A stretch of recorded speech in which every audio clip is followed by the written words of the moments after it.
క్రైస్తవులు చేసుకునే పండుగల్లో గుడ్ ఫ్రైడే, ఈస్టర్ అనే పండుగలు కూడా ప్రాముఖ్యమైన పండుగలు. మనకున్నదే చాలా తక్కువ పండుగలు. ఆ పండుగల్ని చాలా అద్భుతంగా, సంతోషంగా, ఘనంగా లోక దృష్టిలో మనం చేసుకోవడం గమనించడానికి సాధ్యమవుతుంది. వీటన్నిటిని కూడా పరిశుద్ధ గ్రంథం ఏమని మనకు నేర్పిస్తుంది అనేదే మనము చక్కగా తెలుసుకోవలసిన ఒక విధానం. బ్రదర్స్ అండ్ సిస్టర్స్,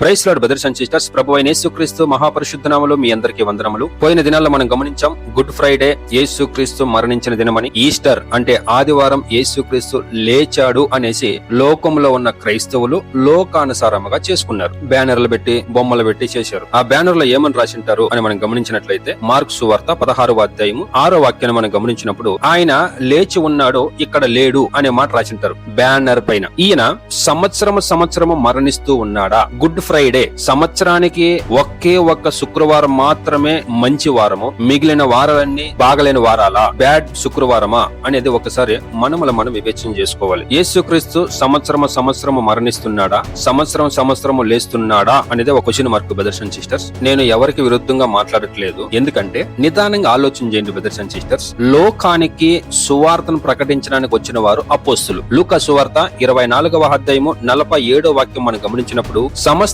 జనములలో ఆయన పేరట అనే మాట రాయబడి ఉంటుంది. సమస్త జనములలో, యెరూషలేము మొదలుకొని. మార్కు సువార్త 16-15 వాక్యాన్ని గమనించినప్పుడు మీరు సర్వలోకమునకు వెళ్లి అనే మాట రాయబడి ఉంటుంది. ఈ రెండు వాక్యాలు దయచేసి కొద్దిగా మనం ఆలోచన చేద్దాం. సర్వలోకానికి సువార్త ప్రకటించింది ఎవరు అంటే అపోస్తులు 12 మంది. ఈ అపోస్తులు వేసిన అస్థిభారం ఏదైతే ఉందో వాక్యాన్ని గమనిద్దాం. ఎఫెసీయులకు రాసిన పత్రిక 2వ అధ్యాయం 20వ వాక్యం మనం గమనించినప్పుడు క్రీస్తు యేసు ముఖ్యమైన మూలరాయి ఉండగా అపోస్తులను, ప్రవక్తలను వేసిన పునాది మీద మీరు కట్టబడి ఉన్నారు. ఆమేన్. గమనించండి, ఇక్కడ అపోస్తులు, ప్రవక్తలు వేసిన పునాది. అపోస్తులు ఎక్కడైనా ఈస్టర్ అని, గుడ్ ఫ్రైడే అని, మట్టల పండుగ అని, లేక క్రిస్మస్ అని, ఈ ఒక లేక ఆలయ ప్రతిష్టాలని, ఇంకా చాలా ఏదేదో చేసుకుంటూ ఉంటారు ఇప్పుడున్న క్రైస్తవులు. ఇది ఏదైనా అపోస్తులు, ప్రవక్తలు పునాదులు వేశారా అంటే 100% పరిశుద్ధ గ్రంథంలో మనకి కనపడదు. మరి కనబడిన దాన్ని ఎందుకు మనము పాటిస్తున్నాము, దాన్ని ప్రకారంగా నడుచుకోవడానికి ఎందుకు మనం ప్రయత్నిస్తున్నాం, వీటి వల్ల ఏమవుతుంది, మనం దేన్ని కోల్పోతాం అని మనం గమనించినట్లయితే ప్రస్తుతానికి సమయాన్ని కోల్పోతున్నాం, డబ్బుల్ని కోల్పోతున్నాం. లాస్ట్ కి మనం ఏం కోల్పోతాము అనేది ఒకసారి ఆలోచన చేద్దాం. యోహాను సువార్త 5వ అధ్యాయము 39వ వాక్యం మనం గమనించినప్పుడు లేఖనముల యందు మీకు నిత్య జీవము కలదని తలంచుతూ వాటిని పరిశోధించుచున్నారు, అవే నన్ను గురించి సాక్ష్యం ఇచ్చుచున్నవి అని వాక్యం రాయబడి ఉంటుంది. నిత్య జీవము అనేది లేఖనముల ద్వారా మనకు దొరుకుతుందే కానీ ఈరోజు మనం చేసే సాంప్రదాయ వల్ల నిత్య జీవము దొరకదు అనేది ఒకసారి మనం వివేచన చేసుకోవాలి బ్రదర్స్ అండ్ సిస్టర్స్. ఈ రోజు మనుషులు సాంప్రదాయంగా చేస్తున్న ఏ ఒక్క పండుగల పబ్బాలు మనల్ని నిత్య జీవానికి నడిపించదు. చాలా మంది ఏమంటారంటే బ్రదర్ దీని ద్వారా మేము సువార్త ప్రకటిస్తాము అంటారు. యోహాను సువార్త 13వ అధ్యాయము 35వ వాక్యం మనం గమనించినట్లయితే మీరు ఒకని ఎడల ఒకడు ప్రేమ గలవారైన ఎడల దీన్ని బట్టి మీరు నా శిష్యులని అందరూ తెలుసుకొందురనెను. ఆమేన్. మనము యేసుక్రీస్తుని బిడ్డలు, తన శిష్యులు అనేది ఒక క్రిస్మస్, ఈస్టరో, గుడ్ ఫ్రైడేనో, మట్టల పండుగో, లేక వైట్ అండ్ వైట్ బట్టలు వేసుకోవడం ద్వారానో, లేక మనం పేరు మార్చుకోవడం ద్వారానో వీళ్ళు యేసు శిష్యులు అనేది లోకానికి తెలవబడదంటుంది. ఎలా తెలుసుకుంటారంట, మీరు ఒకని ఎడల ఒకరు ప్రేమ గలవారైన ఎడల అనేదే పరిశుద్ధ గ్రంథం 66 పుస్తకాల్లో ఒకే ఒక మాట ఇమిడి ఉండేది ఏంటంటే రహస్యముగా దాగి ఉన్న ఒక మాట, మనము ఒకరినొకరు ప్రేమించడం. ఒక్కసారి మనల్ని మనం వివేచన చేసుకుందాం. ఉందే మనకు ప్రేమ? ఒక్క సంఘాన్ని చూస్తే ఇంకొక సంఘానికి అవదు, ఒక్క బోధకుని చూస్తే ఇంకొక బోధకునికి అవదు, ఒక విశ్వాసి ఇంకొక విశ్వాసి ఇంటికి వెళ్లరు. ఉందే ప్రేమ? బ్రదర్స్ అండ్ సిస్టర్స్, దయచేసి మనం వివేచన చేసుకుందాం. 1 కొరింథీయులకు రాసిన పత్రిక 11వ అధ్యాయము 26వ వాక్యం మనం గమనించినప్పుడు మీరు ఈ రొట్టెని తిని ఈ పాత్రలోనిది త్రాగునప్పుడల్లా ప్రభువు వచ్చే వరకు ఆయన మరణమును ప్రచురించుదురు. ఆమేన్. గమనించండి, ఇక్కడ మనము యేసుక్రీస్తు మరణాన్ని ప్రతిరోజు ప్రచురించాలి. మనుష్యుల పాపాల శాపాల యేసుక్రీస్తు వచ్చాడు, మరణించాడు, మూడో తిరిగి లేచాడు అనేది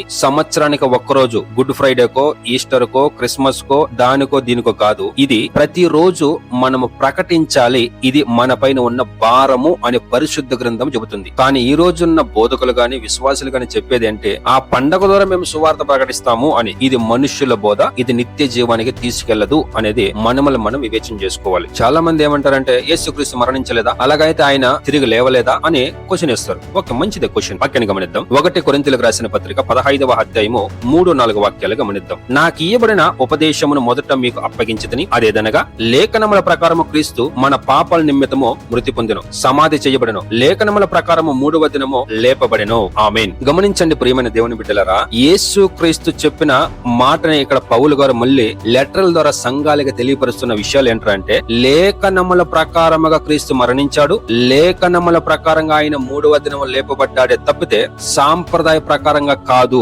మనుషుల జ్ఞాన ప్రకారముగా కాదు అనేది పరిశుద్ధ గ్రంథము చెబుతున్న సత్యం. మరి ఎందుకు ఈ రోజు బోధించేవారు లేఖనాలు చూపించట్లేదు? ఎందుకంటే వారికి ఆయన ఎప్పుడు మరణించాడు అని తెలియలేదు. ఎందుకు వారికి తెలియదంటే, వాళ్ళు ఎక్కడైతే బైబిల్ స్టడీ చేసుకొచ్చారో అక్కడ వారికి బోధించిన వారు కూడా వాళ్ళకి తెలపలేదు అనేదే సత్యం. బ్రదర్స్ అండ్ సిస్టర్స్, 2 తిమోతి 3వ అధ్యాయం 16-17 వాక్యం మనకు చెప్పేది ఏంటంటే, ప్రతి లేఖనము ఉపదేశించుటకును, ఖండించుటకును, తప్పు దిద్దుటకును అనే వాక్యం రాయబడి ఉంటుంది. ఈ రోజు ఖండించిన ఇది తప్పు అని చెప్పినట్లయితే ఆ చెప్పేవాన్నే శత్రువుగా చేసుకుంటున్నారు తప్పితే వీళ్ళు చెబుతున్నది వాక్యానుసారమా ఉన్నదా లేదా అనేసి వివేచన చేయడానికి కూడా మన దగ్గర అంత జ్ఞానం లేకుండా పోతుంది. బ్రదర్స్ అండ్ సిస్టర్స్, దీనికి కారణం ఏంటంటే మనుష్యులని ప్రేమించడము, మనుష్యులు చెప్పిన సాంప్రదాయ ప్రకారంగా నడవడమే కారణము అనేది బహు బాగుగా ఎరిగి ఉండాలి. ఈ విధముగా ఈ రోజుల్లో మనం ఏ విధంగా గమనిస్తున్నామో అదే విధంగా ఒకప్పుడు కొలస్సీ సంఘము నడుచుకున్నది. ఆ కొలస్సీ సంఘములో ఉన్న వారికి పౌలు ద్వారా దేవుని ఆత్మ ఏ విధంగా హెచ్చరించాడు అనేది మనం గమనిద్దాం. కొలస్సీలకు రాసిన పత్రిక 2వ అధ్యాయము 6-7 వాక్యాలు మనం గమనించినప్పుడు, కావున మీరు ప్రభువైన యేసుక్రీస్తును అంగీకరించిన విధముగా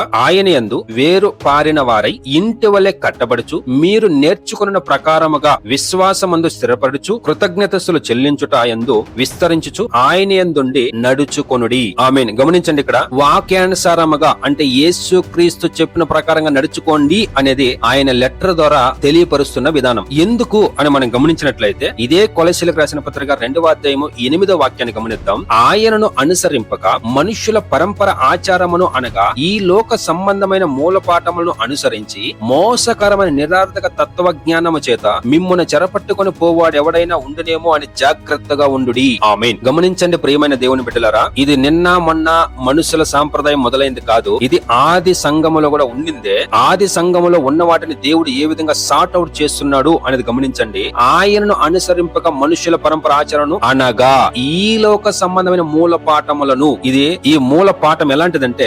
మోసకరమైంది అనేసి వాక్యం చెబుతుంది. ఈ రోజుల్లో కూడా మనము ఈ విధంగా నడుచుకున్నట్లయితే ఈస్టర్ అని, గుడ్ ఫ్రైడే అని, క్రిస్మస్ అని, మట్టల పండుగ అని, ఇంకా క్రైస్తవంలో చేసేవన్నీ దేవుని ఆలయం ప్రతిష్ఠ దినాలనేసి ఇదన్నీ చేసినట్లయితే మోసకరమైన నిరార్థక తత్వ జ్ఞానము చేత మిమ్మును చెరపట్టుకొని పోవాడు ఎవడైనా ఉండునేమో అని జాగ్రత్తగా ఉండుడి. జాగ్రత్తగా అనే మాట గమనించండి. మనకి ఎప్పుడు జాగ్రత్త వస్తది అంటే, ఎప్పుడైతే మనం లేఖనాలను పరిశోధన చేస్తామో అప్పుడే మనకి జాగ్రత్త అనేది తెలుస్తుంది. చెబుతున్న వ్యక్తి సత్యాన్ని చెబుతున్నారా లేక అబద్ధాన్ని చెబుతున్నాడా అనే విషయము లేఖనములు మనకు తెలిసి ఉంటేనే మనకు అర్థమవడానికి సాధ్యమవుతుంది. బ్రదర్స్ అండ్ సిస్టర్స్, కొలస్సీలకు రాసిన పత్రిక 2వ అధ్యాయం 18-19 వాక్యాలు మనం గమనించినప్పుడు, అతి వినయసుకుడై దేవదూతల ఆరాధన యందు ఇచ్చ కలిగి తాను చూచిన వాటిని గురించి గొప్పగా చెప్పుకొనుచు, తన శరీర సంబంధమైన మనుష్య వలన ఊరుక ఉప్పొంగుచు, శిరస్సును హతుకొనిన వాడెవడను మీ బహుమానమును అపహరింపనీకుడి. ఆ శిరస్సు మూలముగా సర్వ శరీరము కీళ్ల చేతను నరమల చేతను ప్రోక్షింపబడి అతుక్కబడినదై దేవుని వలన కలుగు వృద్ధితో అభివృద్ధి పొందుచున్నది.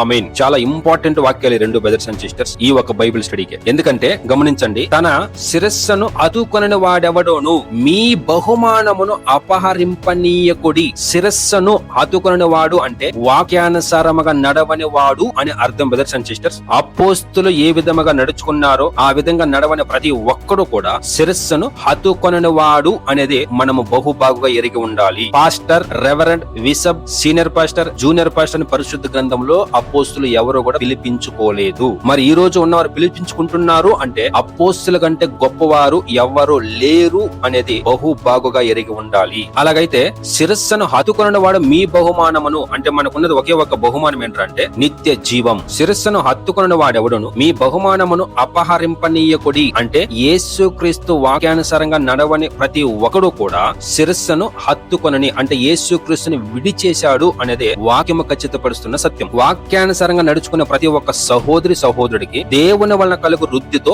అభివృద్ధి పొందుచున్నది. అంటే నిజముగా దేవుణ్ణి ప్రేమించేవారు, వాక్యానుసారంగా నడుచుకునే వారికి సత్యము దేవుడు తెలియపరుస్తాడు అనేదే అభివృద్ధి పొందుతారంట వాళ్ళు. మరి మనమల మనం వివేచన చేసుకుందాం. ఈ రోజు మనం ఎలా ఉన్నాం? శిరస్సు హత్తుకొనిన వారు అని ఎవరు అని మనం గమనించినట్లయితే యూదా 1:13 చెబుతుంది, సముద్రము యొక్క ప్రచండమైన అలలుగాను మార్గము తప్పి తిరుగు చుక్కలుగా ఉన్నారు. ఎవరు వీళ్ళంతా అంటే మార్గము తప్పిన తిరుగు చుక్కలుగా. మార్గము ఒకరే, యేసుక్రీస్తు మాత్రమే సత్యము జీవము మార్గం. ఆయన వాక్యానుసారంగా నడవకుండా ఇలా చేస్తూ కూడా తప్పేమి కాదు అన్నట్లయితే మార్గము తప్పు చుక్కల వీరిని వదిలి బయట రావాలి అనేది వాక్యం చెబుతున్న సత్యం. లేదండి ఇలాగే నడుచుకుంటాం, ఈ విధంగానే పండగలు పబ్బాలు అది ఇది అని మేము వెళ్తాం అన్నట్లయితే ప్రకటన 22:15 చెబుతుంది, కుక్కలను, మాంత్రికులను, వ్యభిచారులను, నరహంతకులను, విగ్రహారాధకులను, అబద్ధమును ప్రేమించి జరిగించు ప్రతివాడును వెలుపటనుందురు. ఆమేన్. సో విగ్రహారాధన ఈ రోజు 99% క్రైస్తవ సహోదరులు చేస్తుంది విగ్రహారాధన. అబద్ధమును ప్రేమించి జరిగించు ప్రతివారు వెలుపటనుందురు. యేసుక్రీస్తు శుక్రవారం మరణించాడు అని చెప్పేది అబద్ధం, ఆదివారం లేచాడు అని చెప్పేది అబద్ధం, డిసెంబర్ 25 యేసుక్రీస్తు పుట్టాడు అని చెప్పేది అబద్ధం, ఇది దేవుని ఆలయము అని చెప్పేది అబద్ధం. సో ఇవన్నీ మనము ప్రేమించి జరిగించినట్లయితే, కైగొండు నడిచినట్లయితే ప్రతి వాడు వెలుపటనుందురు అంటుంది వాక్యం. దయచేసి మనం వివేచన చేసుకుందాం. పరిశుద్ధ గ్రంథములో అపోస్తులు చెయ్యని వాటికి మనమెందుకు సాక్షిగా ఉంటున్నాం? మనమెందుకు అబద్ధాన్ని ప్రేమించడానికి వెళ్తున్నాం? దాన్ని జరిగించడానికి, దాన్ని స్థాపించడానికి ఎందుకు అబద్ధమైన బోధకులతో చేతులు కడుపుతున్నాం అనేది ఒక్కసారి మనం వివేచన చేసుకోవాలి. వీళ్ళందరూ కూడా శిరస్సు అనే హత్తుకొనుకోకుండా మార్గమును తప్పిన చుక్కలుగా ఉన్నారు అనేది నేను చెప్పట్లేదు, పరిశుద్ధ గ్రంథం చెబుతుంది. ఇప్పుడు మిమ్మల్ని మీరు వివేచన చేసుకోండి. మీకు నిత్య జీవం కావాలనా లేక సాంప్రదాయం కావాలనా? సాంప్రదాయమా నిత్య జీవమా అనేది మిమ్మల్ని మీరు వివేచన చేసుకోండి. యేసుక్రీస్తు మరణించింది సత్యం, యేసుక్రీస్తు 3 రోజులు తిరిగి లేచింది సత్యం. కానీ ఈ రోజు మనుష్యులు సాంప్రదాయ ప్రకారంగా కాదు, అది లేఖనముల ప్రకారంగానే ఆయన మరణించాడు,